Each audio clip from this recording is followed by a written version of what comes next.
Hello team, welcome to another ATP Geopolitics video with myself, Jonathan MS Pearce. This is a Ukraine war news update, the second part thereof for the 11th of September 2025. What have I got? One of my books up on the screen. I'm just letting you know that tomorrow my videos will not come out in the morning. I have to go to a school, a local school, and open their library. I've been asked to go as the school is studying one of my books, which is really cool, The Curse of the Maya.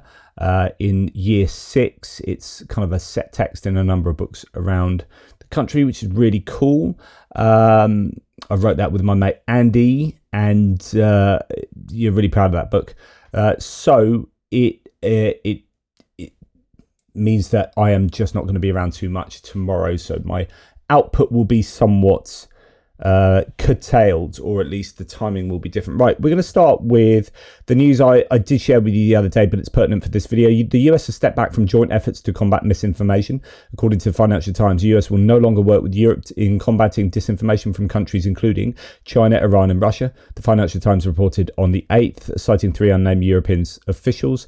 This is exactly what you would expect if the US was trying to do things to make Russia happy. It's one of these situations where you're like, whose side are you on?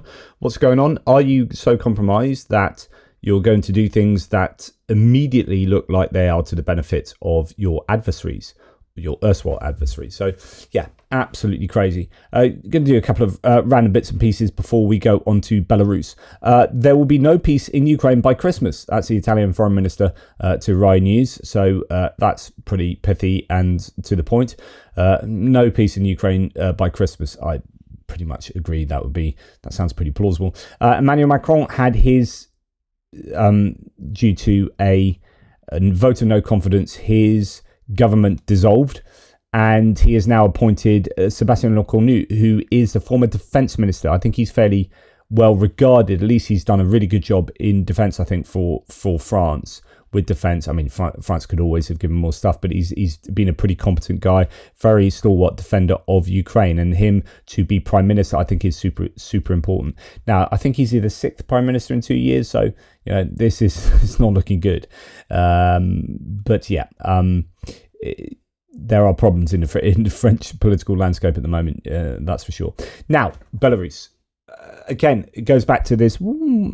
What would it look like if you had a government that's completely compromised by Russia? This, maybe. So, a day after Russian drones were flying into NATO territory, some thought to be via Belarus, Trump's man arrived in Minsk to help another dictator. John Cole handed a personal greeting from Trump to self-appointed Lukashenko and lifted sanctions on national airline Belavia. So we have a nice hug, a warm hug with the Belarusian dictator. That is a dictator warmly hugging an American envoy there, and that I don't think looks particularly good. But, you know, Trump gave Lukashenko some cufflinks with the image of the White House, so that's nice. Now, he also received, Lukashenko, a letter from Trump that was read out. I wonder what it says. Melania joins me in sending our best wishes on the occasion of your birthday. We are especially pleased to acknowledge Belarusian tennis player Arina Sabalenka's tremendous win in the US Open in New York. She represents the very best of your country, and we know you must be proud of her accomplishments. As you look forward to the coming year, we pray for your health and well-being, as well as continued progress towards our shared goals on behalf of the United States and Belarusian people. Sincerely, Donald. Notice how Donald is not signed how he was previously signing his letters. I wonder why that is. So that's the letter he sent to Lukashenko. Now, Gitanas Nausėda from Lithuania, the Lithuanian premier, has said, no man left behind. 52 prisoners safely crossed the Lithuanian border from Belarus today, leaving behind barbed wire, barred windows and constant fear. Among them, which is especially important to me, were six Lithuanians. I'm deeply grateful to the United States and personally to President Trump for their continued efforts to free political prisoners. 52 is a lot, a great many, yet more than 1,000 political prisoners still remain in Belarusian prisons, and we cannot stop until they see freedom. Question is, at what cost?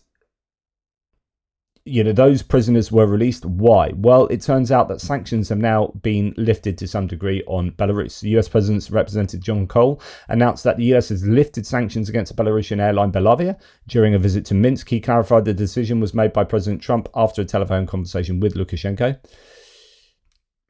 I mean, is this just part of the diplomacy that's involved in releasing political prisoners?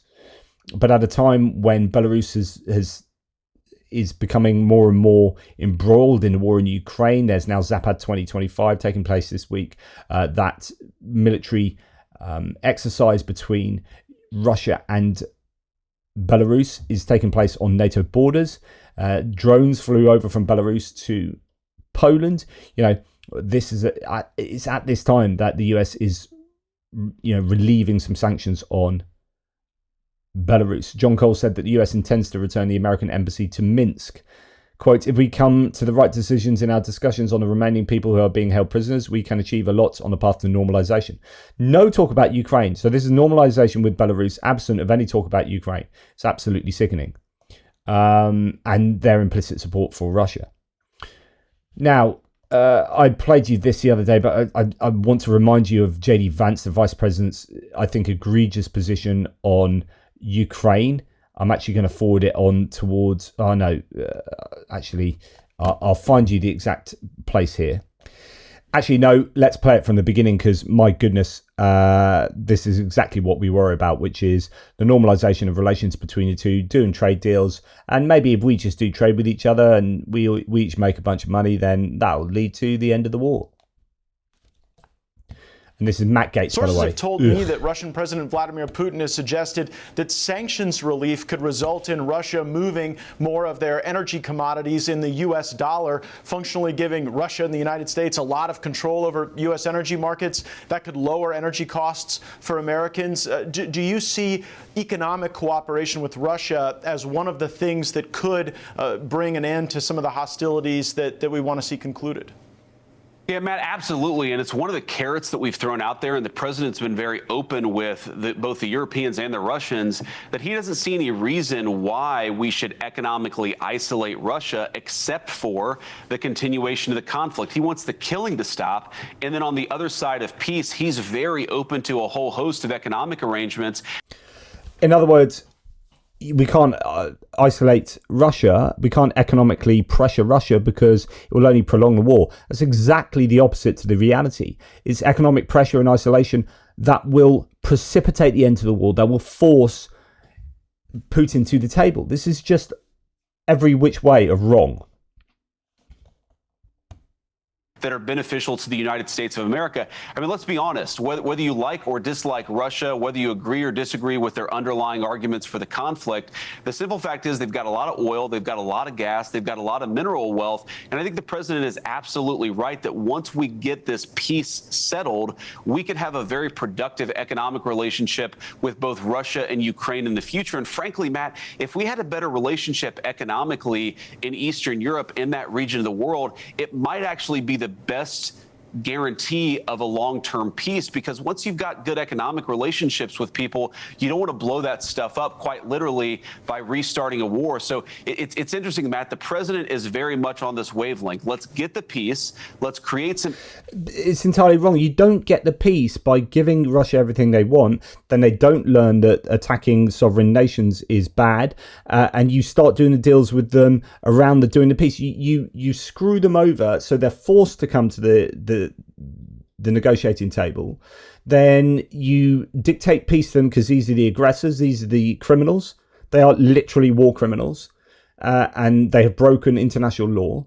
So you force them into reparations, and then you start opening them up with trade deals to then normalize that relationship back again, so that they don't want to go and do this again because they see the benefit of trade rather than expansionism through trade. Well, not expansionism, but success through trade rather than success through territorial expansionism. But I don't know. I can't listen to any more of J.D. Vance. He's just every form of wrong there.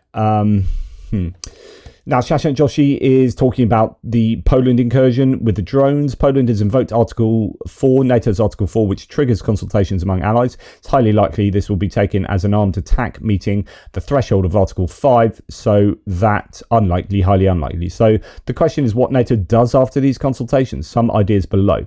So you might well see a strengthening of air defences and monitoring of the eastern flank, though where will the assets come from? when there is also pressing need for Ukraine. German patriots were involved in tracking last night's incursions. Germany also was under pressure to send these to Ukraine. If NATO or the group of allies want to beef up air cover, could some of the ongoing planning around the air component of the coalition of the willing for Ukraine play a role in this? The key task will be providing reassurance to Poland and co. Finland and Estonia have also had recent incursions. So, you could have coalition of winning air defense and air support there, just covering Poland as well, obviously. NATO operates by consensus. There will not be consensus to shoot down Russian drones in Ukrainian or Belarusian airspace. This would have to be done on an ad hoc basis by willing states, but it is not straightforward to do without drawing an alliance on alliance assets such as AWACS and C2. The larger question is whether this accelerates the ongoing EU and US talks around Russia's sanctions over Ukraine, which seem to be making some progress even prior to last night's attacks. EU sanctions envoy was in Washington yesterday. Never waste a crisis. What more can be done to help Ukraine target and attract Russian drone production at source? It won't solve the problem, but would contribute to deterrence and to wider European objectives in Ukraine. So support of long-range Ukrainian missile and drone capabilities. Now, President Stubb of Finland has arrived in Kiev today, so there'll be some interesting talks going on there because he's a really great supporter of Ukraine, and Finland are helping out Ukraine an awful lot with military assistance, although they don't advertise a lot of what they have given to Ukraine. Now, the Institute for the Study of War says Russia is now using the same lies against Finland. So you've seen these reports, these columns in TASS by Medvedev and people just slagging off Finland. That's why it's interesting that Stubb is in Kiev today. So the Russians are using the same rhetoric against Finland right now that it was using to justify invading Ukraine. And that is something to be very worried about. Medvedev claims Helsinki threatens Russia, joined NATO to wage war, and even tried to erase Slavs. This isn't random, it's preparation, says the Euromaidan press, talking about the ISW's assessment. Now, the head of presidential office, Andrew Yermak, has just posted on Telegram just recently a cryptic message, and people are already guessing what it means. More Swedish air defense systems on the way, or maybe even Gripens. Actually, it looks like there's a big Swedish support package, including particularly Archers, self-propelled guns. So that's probably what that refers to.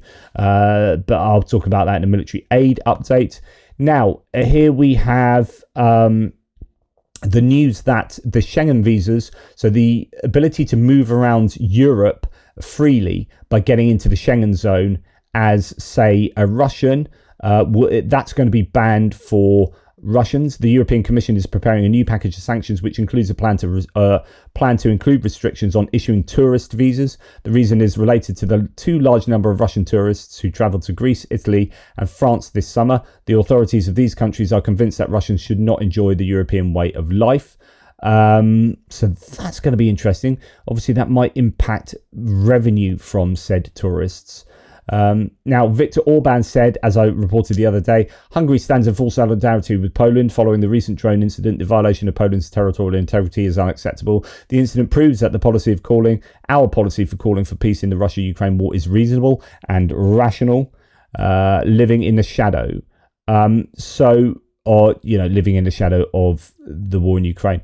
Now, Sikorski, the Polish and it goes on there. The Polish foreign minister says, no, Victor, the incident proves that you should get off the fence and condemn Russian aggression, because there's no hint of Russian aggression condemnation there in the Viktor Orban post. We ask you to unblock the disbursement of EU funds for defence. We approve tougher sanctions on the aggressor and withdraw your veto on starting Ukraine's EU accession negotiations. So don't pay lip service to, this is essentially what Sikorski is saying, don't pay lip service to supporting Poland, when really the best support of Poland would be to support Ukraine, and you're not supporting Ukraine through your reluctance to allow them to accede to the EU and by vetoing arms assistance packages. It's really frustrating. So Hungary and Slovakia are threatening to block the extension of EU sanctions unless 6 Russian businessmen are removed from the list. The measures expire on September the 15th and must be renewed every 6 months. Without consensus, all targeted sanctions would lapse automatically.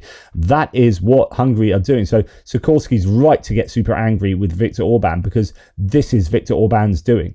Them and Slovakia are trying to leverage the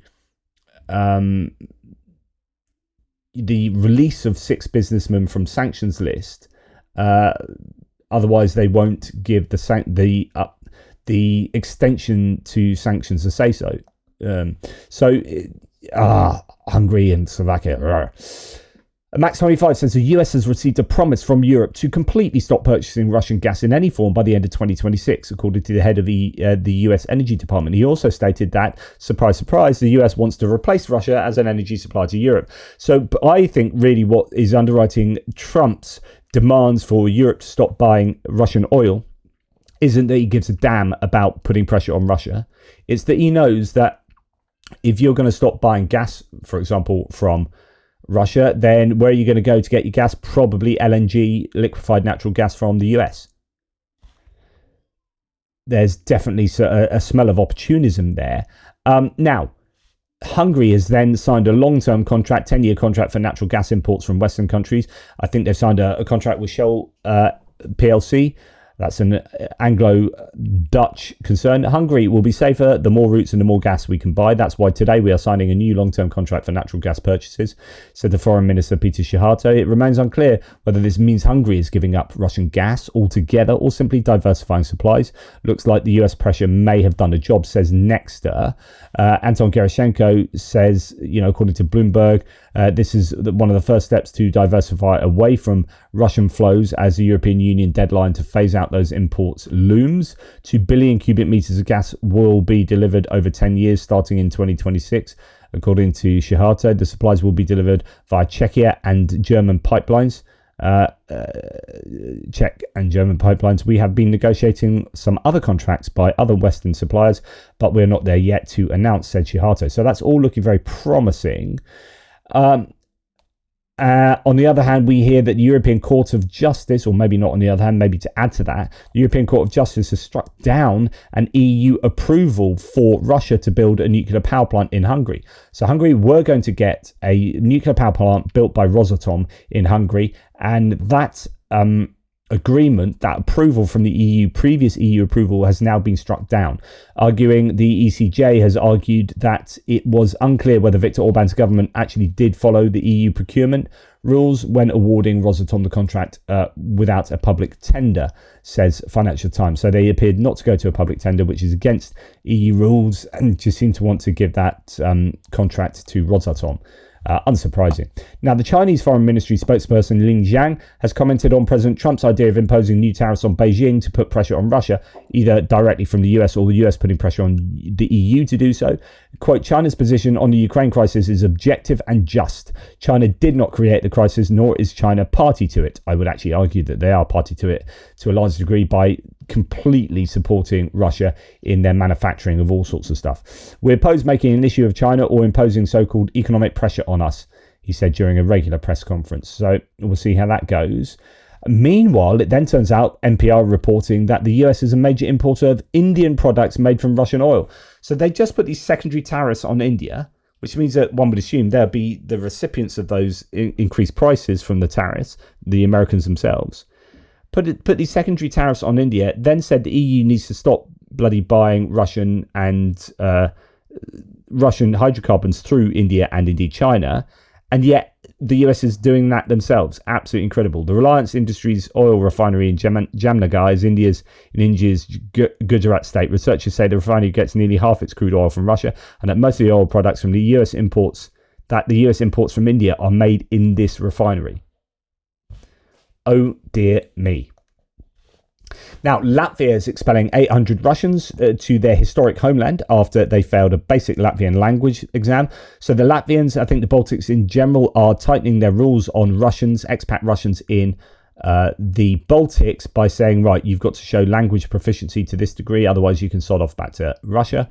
The country's migration office has ordered 841 Russian citizens to leave Latvia by October the 13th. And I like that kind of those strong arm tactics from the Baltics there. Now, Roman Abramovich, the former owner of Chelsea Football Club, has been in all these legal wrangles with the EU, in the UK as well. A Russian tycoon, Roman Abramovich, lost his latest legal challenge Wednesday against EU sanctions. He asked the bloc's highest court to lift the restrictions, including an asset freeze and a European travel ban. Sanctions against former Chelsea FC owner are, quote, necessary and appropriate, says the EU's top court. So that's good news, staying strong there. But the ECJ win, says Ricard Josviak, this ECJ win can be significant as the European Union on Friday hopes to extend its sanctions on some 2,600 Russian individuals and firms. In other words, there's legal precedent saying, right, this is appropriate and just to have those sanctions on Abramovich. That's been challenged, and no, they're appropriate and just. So therefore, these 2,600, there's justification for that too. Hungary and Slovakia are trying to get oligarchs like Friedman and Usmanov delisted. This ruling should weaken their hand. So that's good news for the EU. Fingers crossed that Slovakia and Hungary will change their tune. Now, Asia's richest man is helping the Kremlin wage war in Ukraine, and he's doing it through Estonia. Mukesh Ambani, the Indian billionaire and owner of Reliance Industries, has emerged as the architect of a sanctions-busting scheme for Russia. His company processes a third of all Russian oil shipped to India. Should we just go back to here? What was that company? Jamagar Reliance Industries. So it's actually them behind the Jamagar refinery that exports a lot of its oil products to the US. Well, this guy that owns it has emerged as the architect of a sanctions-busting scheme for Russia. His company processes a third of all Russian oil shipped to India. That means billions of dollars are flowing straight into the Kremlin, funding weapons and the army. In the winter of 2022-3, when Russia's economy was on the brink of collapse and the Kremlin's budget had a $21.2 billion hole, Ambani activated his sanctions dodging scheme through a network of shadow traders in the Persian Gulf and Hong Kong. His company began buying up Russian oil at a discount. Billions soon poured into Moscow. The irony, Ambani is a digital resident of Estonia. This status gives him access to the European financial system and EU tax benefits while directly supporting Russia's war machine. Tallinn, despite its hardline anti-Kremlin stance and major aid to Kiev, has so far stayed silent on the scandal, has not revoked Ambani's e-residency. Kiev, however, is demanding action. MP Mikhailo Sokolov appealed to Ukraine's security service, calling for sanctions against Ambani and Reliance Industries. His position is clear. Quote, Ukraine must act firmly and decisively against anyone who directly or indirectly helps the aggression. For now, as Tallinn remains silent, the Ambani scheme keeps supplying the Kremlin with cash, microchips and technology for new missiles and drones.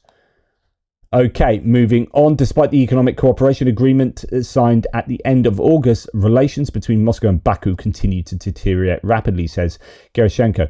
It is not looking good between these countries at the moment. So this was evident in a meeting between Putin and Aliyev at the SCO's Shanghai Cooperation Organization Summit in China, where they just did a brief handshake without any substantive dialogue. On the 8th of September, an Azerbaijani citizen was detained in Russian Stavropol region on the video above. According to the Russian FSB, he was preparing terrorist attacks under the instructions of Ukrainian handlers, because of course.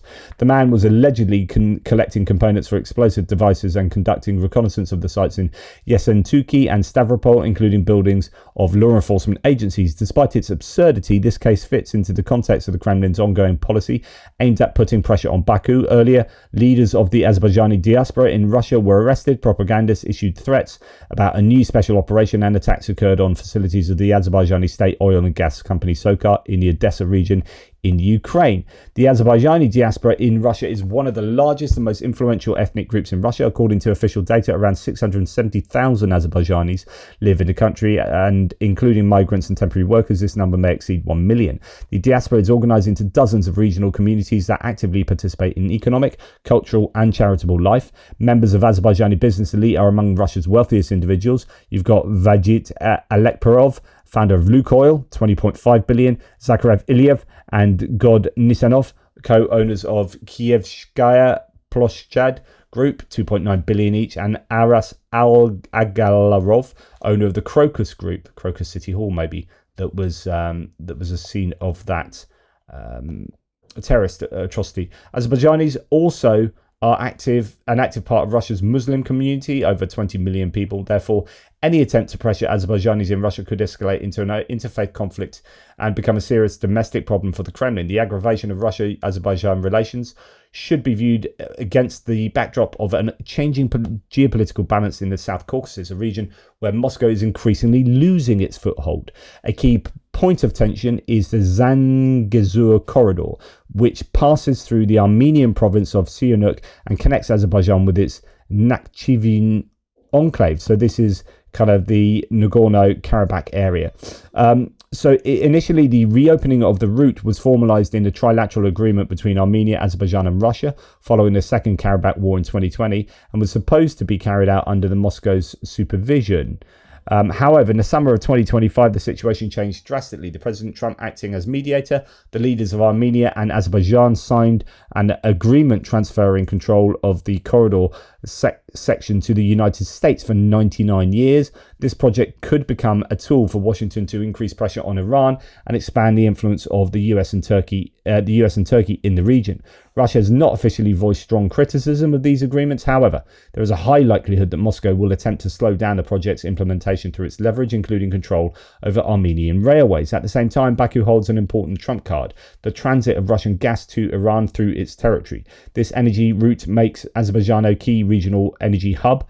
Moscow needs a gas corridor to Iran, which forces the Kremlin to make Azerbaijan's interests take them into account and limits its ability to exert excessive pressure.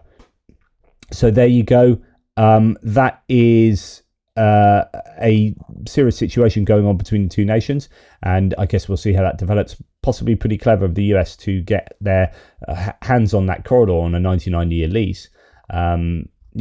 Ursula von der Leyen from the European Union said that we will suspend our bilateral support for Israel. We will propose a partial suspension of the partnership agreement with Israel regarding trade-related matters. So there's going to be some trade pressure on Israel as Israel's currency in Europe is devaluing day by day, as in, not many people openly support Israel, as well, certainly not in a way that they did in previous years. They have committed, I think, some pretty egregious war crimes, and there is genocide going on in Gaza, and Europe is starting to put the pressure on there. You might see this from Trump at some point. There's a bit of tension, really, in every area of the US political landscape, because the AIPAC, the lobbying group for Israel in the US, is insanely powerful. And as a result, a lot of politicians have their hands tied by those lobbying groups and money that goes into coffers and supports campaigns and whatnot. So, nonetheless, there is, I think, a growing distaste for what Israel is doing. Now, Donald Trump has spoken on the sad case of Irina, is it Yakovets? Sorry, I forget her surname. But the Ukrainian refugee who was stabbed in the neck and killed by a guy on the train in the US. The guy was a black guy that had been released early from prison and obviously shouldn't have been. So this is causing a lot of division. People are jumping on it for racial reasons. And we've seen Elon Musk and others get really sort of irate that, why aren't people with Ukrainian flags in their bios talking about this? The insinuation is it's not being talked about enough because the guy that killed her was black. And it's just trying to stoke racial division. But the point here is that Donald Trump has said the animal who so violently killed a beautiful young lady from Ukraine, and I'd wonder whether he'll be giving such support if she wasn't a beautiful white blonde lady, anyway, who came to America searching for peace and safety, should be given a quick, there is no doubt, trial and only awarded the death penalty. There can be no other option. So really advocating for a death penalty there, getting involved in sentencing, I think that's a dangerous move. It's just so sad that this has become a weaponized event. I mean, it's sad enough as it was. Right, just a few. I've got a collection of stuff now that I think is pertinent for people to know. So here we've got Governor Newsom doing his normal take the mickey out of Trump, but actually this is a very pertinent point. Forbes is reporting that the presidency has boosted Trump's net worth by $3 billion in a year. There are claims that he's now gained 50% of his net wealth since January the 20th, which is insane. Governor Newsom takes the mickey by saying, Donald, the dollar makes me holler. Trump has made more dollars from his presidency than all other presidents combined. Your number one governor, Gavin C. Newsom, works for America. Trump works for Trump. My office doesn't look like someone vomited gold. It isn't a palace for King. Angry the third. So, I mean, wow, he's really going for it now. But that point is salient. It really, really is. Now, we've got Chris Murphy talking about the strike on a Venezuelan boat. I'm going to join it sort of halfway through here, talking about how, obviously it is illegal and all the things I've said before. But yeah, he is not happy with the striking of the boat in Venezuela, as you can see. Drag us into wars overseas without any debate domestically. This is the most irresponsible, reckless president America has ever seen. And to let him engage in military activity overseas without the consent of the American people, it's so dangerous. But the other reason this matters is that his stated reason for taking the strikes to try to stop the flow of drugs in the United States, it makes no sense as the centerpiece of a counter-narcotics strategy. The Venezuela-Caribbean route, it's just not the main way that drugs come into this country. And to the extent it is, it's about the cocaine trade. The drug that is killing Americans right now is fentanyl. And fentanyl comes in through the Central American route, through Mexico. At the very same time that Trump is ordering these strikes on the boat in Venezuela, he's gutting the programs that we use to interrupt the drug trade coming through Central America and Mexico. We have dramatically fewer resources to stop fentanyl coming to the United States while we're taking airstrikes against a boat off the Venezuelan coast. This is a recipe for more drugs, specifically more fentanyl, to come into the United States. This doesn't make sense as a counter-narcotics strategy. It is not allowable by law. It's a complicated, important story, but it's a story that we really have to talk about. So there are now also reports that the boat wasn't drug running to Florida. Here's a claim that that boat, it was literally impossible for that boat to have reached Florida, given the size the boat was. The boat was a Panga with a range of about 100 miles and 4 outboard motors that get around 5 to 7 miles per gallon. Reaching Florida would have been impossible unless, I guess, the entire boat was just jerry cans full of fuel and whatnot. And it's weird that boat that size having 11 people on and supposedly running drugs. The Venezuelan boat that was sunk last week apparently turned around before the attack, according to the New York Times. So it's even less clear why that boat was blown up now, or that there was any justification for blowing up that boat. Right, just something on the growing discontent among farmers in the US. Here's someone ranting, but it's interesting because this pertains to trade with China and, of course, all the sanctions flying around and tariffs and relationships. Here's a farmer having a bit of a rant. We're just absolutely fucked as farmers, guys. Everything is so fucked, and I do not see anybody surviving this farm crisis that we're in. Guys, look, one of the best splorn crops that I have ever raised in my life. And because of the tariffs, China will not fucking buy it. And they are the only country in the world other than, well, they are the only country in the world that buys splorn. And so now I'm literally just chopping it, blowing it on the fucking ground because it's fucking useless. It's valueless. There's nothing I can fucking do to it. I am going to need government assistance to make it through this fucking crisis until these tariffs end. Look, I've never raised a splorn crop like this, guys. And this is just fucking heartbreaking to me. I don't know how I'm gonna survive. You know, Trump said he fucking loved us farmers, and here I am just blowing my splorn crop all over the ground. Hopefully he works a deal out where Antarctica and Mars will start buying this splorn and save the farmers. I'm sorry, splorn crop, but you're fucked.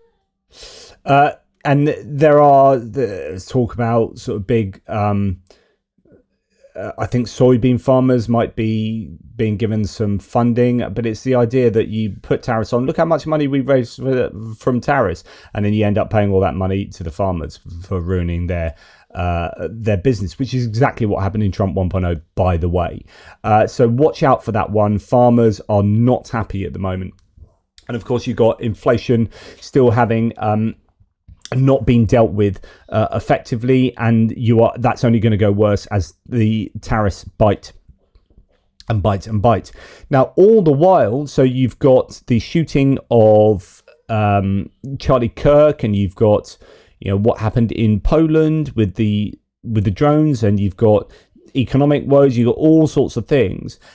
You've still got the Epstein files scandal going on, and indeed it was absolutely shocking last night. So under the radar somewhat because of the Charlie Kirk story, every Republican in the House Rules Committee voted to block the Epstein Files Transparency Act from advancing, and then you've got another vote in the Senate that was 51 to 49, with two senators crossing, I think, the aisle. It was Josh Hawley and Rand Paul, but Susan Collins casted the vote, essentially what was seen as the deciding vote, and took that down as well. So I think that was another, unless it was this one, or it was another bill for the Epstein files to be released. So they're not serious about this.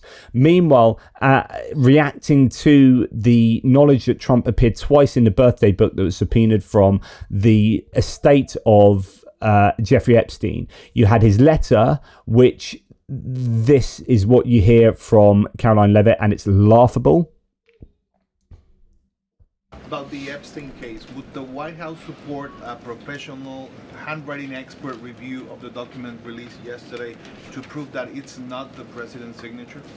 Sure, we would support that. And in fact, I have already seen many forensic analysts of signatures coming out. I believe it was the Daily Signal that... I've seen many analysts of the signature. Okay, many. Okay, so what's the one that you're going to give an example of? 3 separate signature analysts who said that this absolutely was not the president's authentic signature, and we have maintained that position all along. The president did not write this letter, he did not sign this letter, and that's why the president's external legal team is aggressively pursuing litigation against the Wall Street Journal, and they will... So years before the Epstein scandal took place, for Epstein's 50th birthday, somebody just randomly forged a letter from Trump and his signature, which is the same, right? There have been so many people online that have shown, look, here's a letter I got from Donald Trump, and it's an identical signature. Now, what she's referring to is the Daily Signal publishing a piece with 3 separate signature analysts who said it was absolutely not the president's authentic signature, but forgetting to state that the Daily Signal was created by the Heritage Foundation, which is the foundation that is essentially running the White House.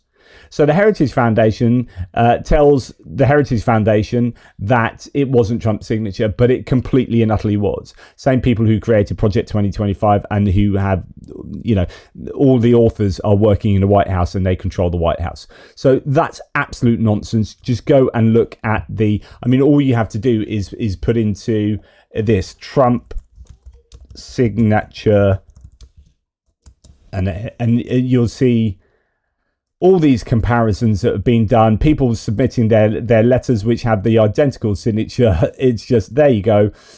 There's a letter to Epstein, Donald J. Trump, letter to George Conway, and the same, and letter to Bill Clinton, the same. Just, they're all the same. It's the same signature. And then, look, there's 6 of them. Variations on the same, all with a long tail. Just absolute nonsense from the White House there. But the other thing in the Epstein book was the check that was signed, fake signed, with someone saying, hey, look, we sold Donald Trump a depreciated woman, a fully depreciated woman for $22,500. And then there's that check, and then there's Epstein in the photo, and then they're referencing selling this woman to Trump. And Caroline Leavitt's defense of that is completely weird. Thanks, Caroline. One of the other documents released by the House Oversight Committee contained a photo of Jeffrey Epstein holding an oversized check that was made out to him in the check from the president for $22,000 for a fully depreciated woman. I wondered if the president has any recollection of that, or what you guys make of that photo that was included in those documents. Did you see the signature on that check? It is not Donald Trump's signature. It is absolutely not. The president did not sign that check. But does he recognize the woman? And then she goes on, and then straight it goes on, ignores the follow-up because he's not talking about who signed it. The whole thing was a joke. Like, they signed it. The guy that was making this joke saying, hey, we're selling this to this woman to Donald J. Trump. But it's the fact that he's involved in that whole ecosystem there. Anyway, they were completely missing the point, although purposefully missing the point, right? And then you've got Thomas Massie, who's trying to get this discharge petition together with all of these Republicans under tremendous pressure not to sign up to the discharge petition, accusing his own party, the GOP, of covering for pedophiles. Is it that the Republicans fear Trump so much, but they agree with you privately? How they just talk about that for a minute? Yeah. Is that it? That's it. That's it in a nutshell. I don't think my colleagues are happy about covering up for pedophiles, but that's what's happening. And it's so sick and twisted. The reason they're doing it is because they're terrified of President Trump's political machine. Not just his legislative affairs folks are reaching out from the White House to every Republican member of Congress who might think about co-sponsoring this. They're getting calls from the political machine that Donald Trump runs. We've got members of Congress who have aspirations of running for statewide office, and they can't win a statewide office in a Republican primary with Donald Trump on the other side. So they're terrified of him. With three big exceptions, 3 women have co-sponsored this resolution: Marjorie Taylor Greene, Lauren Boebert, and Nancy Mace. Why aren't they terrified of President I Trump? think, number one, because they're women, they feel obligated to take up for the women who've been abused. So I think that's very interesting, very openly saying, look, they're just covering for pedophiles, but they don't like doing it, but they feel they have to for their own kind of, for their own existence, if you like. It's just incredible. It's like the self-preservation society. Now, so I haven't heard this, and I want to go and find the video or audio for this, but Rachel Maddow recently was playing a recording, so she's on MSNBC, was playing a recording of Ghislaine Maxwell telling Trump lawyer Todd Blanche that, so he was a lawyer that was sent to do a one-on-one with Ghislaine Maxwell to try and exonerate Trump effectively, whilst also maybe getting dirt on Democrats, and then she gets moved to a soft prison and she would hope that she would get pardoned possibly. But this recording had Maxwell telling Trump lawyer Blanche that several members of Trump's cabinet were friends with Jeffrey Epstein. So it's not just people, maybe donors and whatnot, but actually people serving in the White House now who were also friends with Epstein as well as Trump. And that's why there's so much pressure to cover up the Epstein files. Did Blanche ask for names? No, he didn't. So this recording of her saying that, he didn't follow that up. He pretended he didn't hear it and he moved on. Incredible. And then we are going to go to this, and this is one of many things I could say, which is, like, Donald Trump has said some incredibly dodgy things over his life to do with grabbing, the P word, that hot mic incident, the Hollywood access tapes, if you like, but also like the incredibly lecherous interviews he's had concerning his daughter on The View, which is one of the most cringe-worthy things I've ever said. But some of the things he said have been just, in my opinion, complete. I mean, you can indict him on that alone. So this is a newspaper report. Washington: Donald Trump must not play blackjack because he wanted to hit on 17. The casino owner and future Republican nominee told Howard Stern in 1999 that his daughter Ivanka, who was 17 at the time, had made him swear not to date anyone younger than her. I quote, "I have to deal with her. She's 17 and doing great. Ivanka. She made me swear to her that I would never date a girl younger than her," Trump said during a taping of Howard Stern's radio show in June 1999. Quote, "So as she grows older, the field is getting very limited." Obviously insinuating that he would be happy to date 17-year-olds. Just incredible. And I just want to actually go to something I saw the other day. So this was at the US Open final, I think, where Trump was getting booed. And you've got his granddaughter, who must be Ivanka and Jared Kushner's daughter, coming to sit next to or stand next to Trump. And she doesn't want to hold his hand. And she doesn't want to sit next to him. And she is trying to get away from him. But Jared Kushner comes and pushes her back closer. Just look at the body language here. This is her just there. And look at him try to grab her hand. She doesn't take it and then doesn't want to sit next to him. And I think that's doesn't take his hand.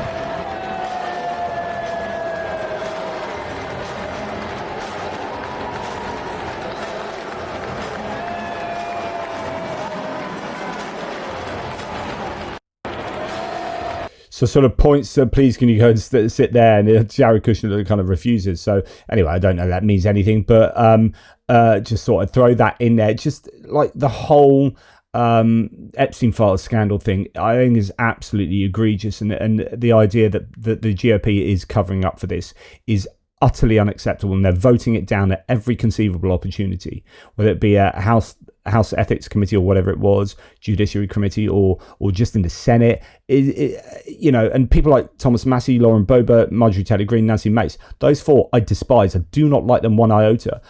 And yet they are the only people with a decent moral backbone in this particular context, because it's worth noting, actually, that Marjorie Taylor Greene has been rather anti-Ukraine. So this is her. I will be introducing an amendment today to stop our tax dollars from going over to Ukraine to kill people. Our American tax dollars need to stay home and be used to stop monsters from killing innocent people. Yes, it was a race-driven murder. In other words, I presume, is that referring to the Ukrainian refugee that was killed by the black guy on a train? So it's a race-driven murder, she's saying, and using that as a division, but also using that to advocate not giving money to Ukraine. This is through the NDAA, so the upcoming budget for the, I'd say, Department of Defense, Department of War now. So NTG's amendment to block Ukraine aid in the NDAA loses big, 60 to 372. Just under 3/4 of the House of Republicans vote to back military aid to Ukraine in the bill, along with all Democrats who voted. And that tells you everything. All the Democrats voted for the NDAA and supporting Ukraine. 60 Republicans voted against Ukraine. But actually, that's overwhelmingly good, because as Don Bacon said, that is an improvement on the last time she tried to do that. So more Republicans are voting to support Ukraine in this bill than they had done previously. So that is, I think, significant. Right. I want to just do just a couple of things, mentions of the Charlie Kirk with regard to Ukraine, though. But first, we're going to talk about this, which is many FBI agents who have been devoted to domestic terrorism in particular, domestic terrorism squads and those working on domestic terrorism cases, have been diverted to the immigration enforcement effort, which is the thing that the FBI normally does not do. They've been required to go out on patrol, some full-time, some have just walked away from their domestic terrorism duties. And this is at a time when, as we all know, extremism, domestic extremism in this country is on the rise and political violence is on the rise. The FBI is the agency that we expect to address that, and it's not clear that all the resources that are capable of being brought to bear on this problem are in fact being brought to bear. So we know from statistics, which is why there was effort being put into FBI looking into this, that white supremacists and domestic terrorism, and particularly extreme right-wing terrorism, was the most threatening to US lives effectively within the US. But the Trump administration came along and they didn't like the agenda of that. They didn't like the idea that there would be right-wing terrorists or right-wing activists that will want to harm other people. They couldn't understand that'd be a thing. So they closed down the FBI from doing stuff like that and put them, rather than looking at right-wing extremism in the US, they say, right, you need to go and look at illegal immigrants, and FBI was then moved to purged on one hand in many ways, but also moved to do these other things. That means that when it comes to chasing people like the shooter for Charlie Kirk, they don't have the boots on the ground. They don't have the means to do that as effectively as they used to, because they're all walking the streets looking for illegal immigrants, and you wonder why the shooter hasn't been caught yet. So there is that, but also this is Richard Woodruff, who I've interviewed before, strong supporter of Ukraine, saying that, hey, look, F it, I'm happy to lose my entire follower base over this. But Charlie Kirk literally spread Russian propaganda at every turn. His aim was to convince you that millions of Ukrainians in occupied territories should be genocided, and you are telling me to be sympathetic. And this is what I was talking about in my video this morning, is that there's a real tension there with my desire to be empathetic towards his family, and the fact that, you can't have political violence that kills people. And the real truth that he had really egregious views that I fundamentally disagree with, that I think make him a bad man. Like, I actually think Charlie Kirk is a bad man. And so, he has been killed, and I cannot advocate bad people killing bad people, right? Even though I think the victim is a bad person. But nonetheless, it doesn't stop us remembering that he had egregious views on Ukraine. I won't nitpick too much, but I will say, if you do go into the Oval Office, you should wear a suit and tie. That's my own personal perspective. I understand his country's at war. That's just a little bit of a nitpicking, I'll be honest. I think that if you go into the sacred, and I've had the honor to go in the Oval Office a couple times. Just like Elon Musk, right? Suit and tie. Just like Elon Musk. I think it's just a basic common courtesy. Okay, yeah. But that's not the bigger issue. No. The bigger issue is that Zelensky in that meeting, we believe, and I encourage you to watch all 40 minutes. You have, good. It started pretty tepid, and then it heated up. And outside of Vice President Vance's back and forth on did you say thank you, there was this kind of insistence on Zelensky saying, no, we really don't want peace. We really don't, like, the idea of peace was almost a non-negotiable. I mean, I think he views it, sorry, I didn't mean to interrupt. No, that's fine, please. I feel like he views it as a surrender, and I think that's a fair position for him to take. Yeah, well, so he has a choice. And America then has a choice. So Zelensky can keep on fighting. Here's some facts. The average age of a Ukrainian military member is 43 years old. They have basically destroyed the young men of their country. They haven't. Russia has. Hundreds of thousands of young men that have died, millions that have fled their nation. Russia. The average age is 43. So they're doing conscripts of people in their late 40s and early 50s yes. to go to the front lines. It's a meat grinder. So he can keep that. Whose fault is it that it's a meat grinder? Going, but for what? To win for back what? Some land that for their country, for their sovereign, like, oh my God. So yeah, you may or may not win. So, that, and I read you through Sean Pinner, who was a prisoner of war in Ukraine. I'm not left, nor do I condone violence against Charlie Kirk, but let's be clear, he peddled lies and Russian propaganda, ignored Russia's genocide in Ukraine, and dismissed my home and my community with his lies, all while preaching Leviticus, stoning of gays, and questioning the competence of black pilots. Quote from Kirk, why are you giving weapons and money to a country few can find on a map? The east of Ukraine is historically Russian territory. Zelensky is an illegally elected president. I won't be giving him another thought after this, says Sean Pinner. And then, he also called Zelensky, what was it, a petulant child grabbing for candy or something like that. That was Charlie Kirk. So we must remember that was also understanding that what happened was egregious itself, but it doesn't stop Charlie Kirk from not being a decent person. Like, his views were thoroughly problematic. Now, people have been asking me to comment on this, and I would have had I had more time, but so much is going on at the moment. So Lord Mandelson, who is the UK ambassador to the US, was also featured in the book to Epstein, and it is was a pal of Epstein.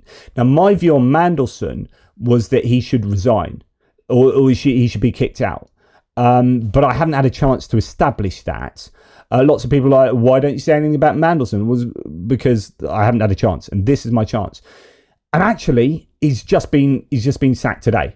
So I had another tweet lined up that was talking about how he's involved with Epstein. I was going to say he should resign or be kicked out, because Starmer was put under pressure in Prime Minister's question over this, and I think Starmer didn't really have a leg to stand on. I personally think that he should actually, by sacking Mandelson, you make a statement to Trump. You say, we don't think this guy is good enough to be ambassador. Oh, by the way, you've done even worse, Trump, and you're president. So I think the sacking of Mandelson has multiple facets to it. And by extension, you can see this as a criticism of Trump. It's like, this guy's not good enough to be our ambassador, so we've sacked him because he was involved in supporting. Now, if I'm right in saying Mandelson's gay, so it wasn't involved in any of the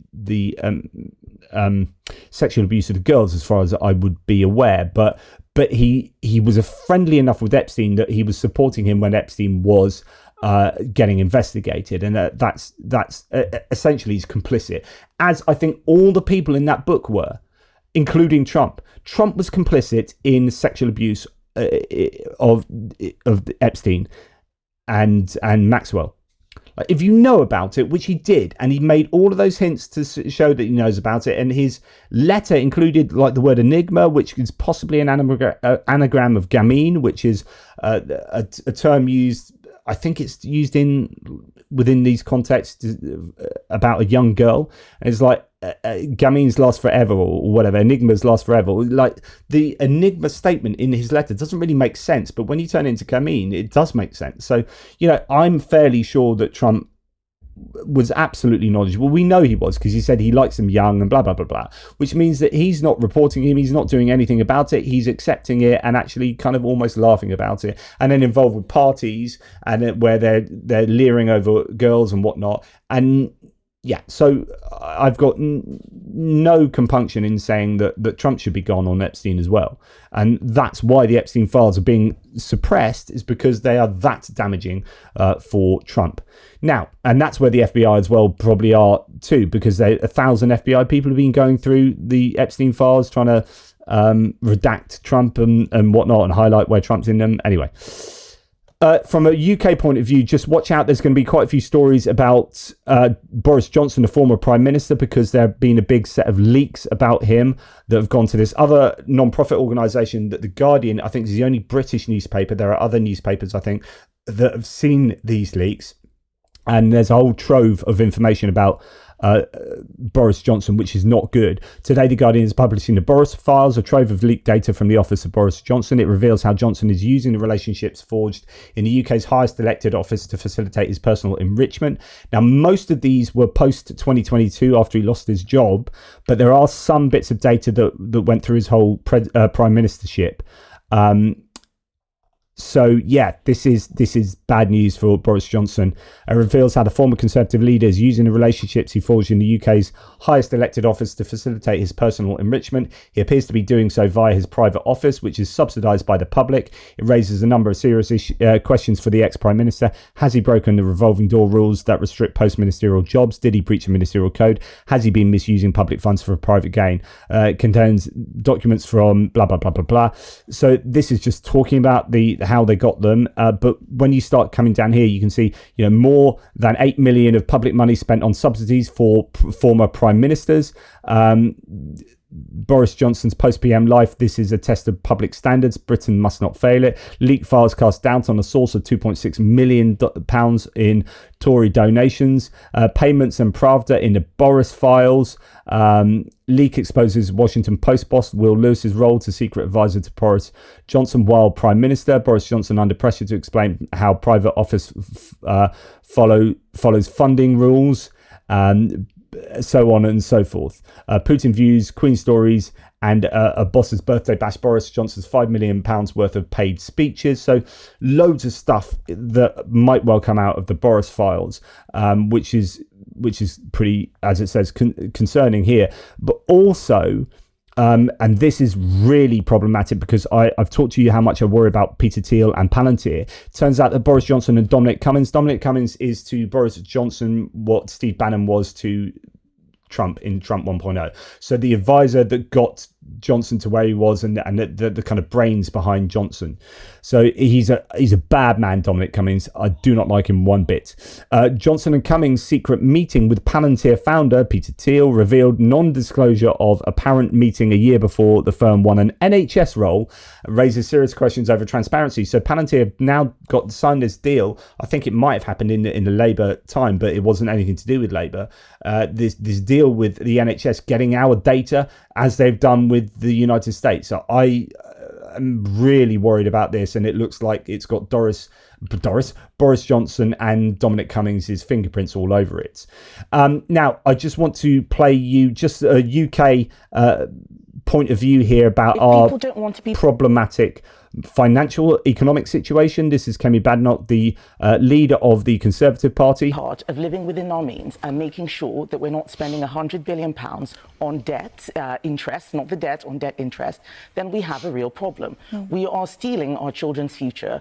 We're borrowing their money. That is not right. The reason why this is happening and why populist and protest parties are doing well is because the government that won a historic majority is in freefall. This time last week, Keir Starmer hadn't even started his reset, and already it's over. We have a deputy prime minister resigning because she hasn't paid £40,000 in tax, and the public are fed up. My job now is to show that the Conservative Party has changed under my leadership. It's going to take time. It's not going to be easy. But the way we're doing it is by making sure that we have a real plan for government, not just announcements like other parties. So a real plan, she says. But the beginning of this is interesting. She says, and making sure that we're not spending £100 billion on debt interest, not the debt, on debt interest, then we have a real problem. So her first criticism of the present government is that they're spending too much on debt interest.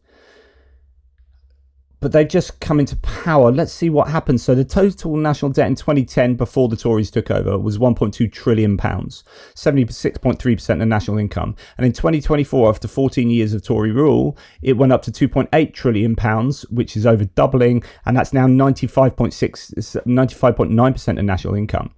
If only we could figure out, says the bear here, Barely Politics, if only we could figure out what happened during those 14 years, and rather more importantly, who was in charge, right? So coming in and like saying, what are we doing paying all of this money for debt repayment?